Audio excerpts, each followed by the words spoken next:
Hasil las yang baik dibutuhkan untuk menunjang material yang kuat dan menghindari kegagalan material. Sebaliknya, hasil las yang memiliki cacat dan tidak memenuhi persyaratan standar las yang ada dianggap sebagai las yang tidak baik. Untuk mengetahui apakah hasil las memiliki cacat atau tidak, perlu dilakukan pengujian hasil pengelasan. Terdapat dua metode pengujian las, yaitu dengan pengujian merusak atau destructive testing dan pengujian tidak merusak atau non-destructive testing. Pengujian merusak adalah pengujian yang dilakukan dengan memotong beberapa bagian hasil lasan dan diuji dengan cara ditarik, lengkung, penekanan, buntir, dan cara lain untuk mendapatkan hasil yang berupa nilai sifat mekanik maupun dari bentuk patahannya. Sementara itu, pengujian tidak merusak adalah pengujian yang dilakukan dengan tidak merusak material saat inspeksi terhadap suatu benda seperti hasil las. Pengujian ini memiliki keunggulan, yaitu dapat melakukan inspeksi hasil las dan material untuk mengetahui kerusakan serta tetap menjaga suatu material yang terdapat dalam benda tersebut. Salah satu metode pengujian tidak merusak yang banyak digunakan di industri yaitu radiografi.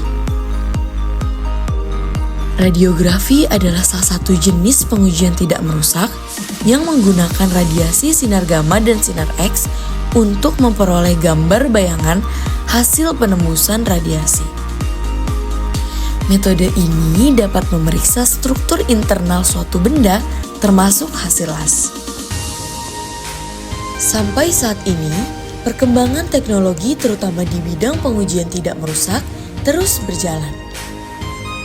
Salah satu metode yang sedang dikembangkan untuk pengujian tidak merusak adalah Magnetic Induction Tomography atau yang disingkat sebagai MIT.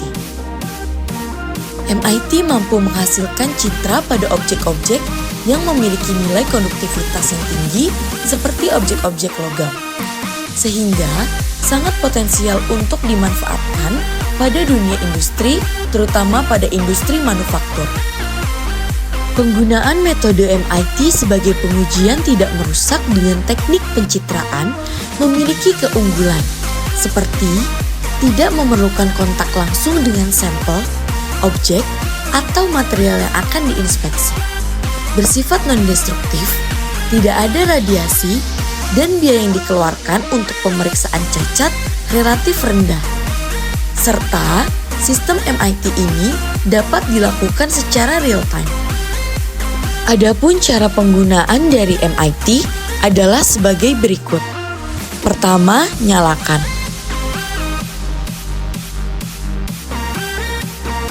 Setelah menyala, buka software LibreVNA dan Spyder. Software Spyder dibuka, lalu masuk ke bagian script, retrieve, _trace, _all data. Untuk mengatur frekuensi 100 kHz hingga 500 kHz atau poin 100. Dengan average menjadi 10, level menjadi -1, dan IFBW menjadi 1000. Setelah diatur, klik Run pada bagian atas script.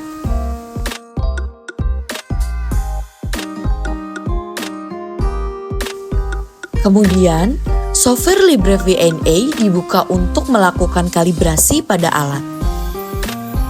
Kit kalibrasi dipersiapkan. Setelah itu, pada bar tools kalibrasi, diklik dan masuk ke calibration measurements, dilakukan kalibrasi yang terdiri dari short, open, load pada masing-masing port 1 dan port 2 pada Wellins secara bergantian. Dan terakhir, kabel true dihubungkan antara port 1 dan port 2.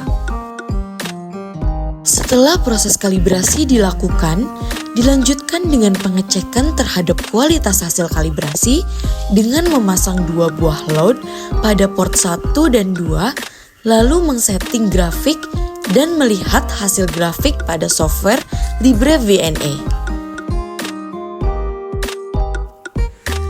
Lalu, save hasil kalibrasi.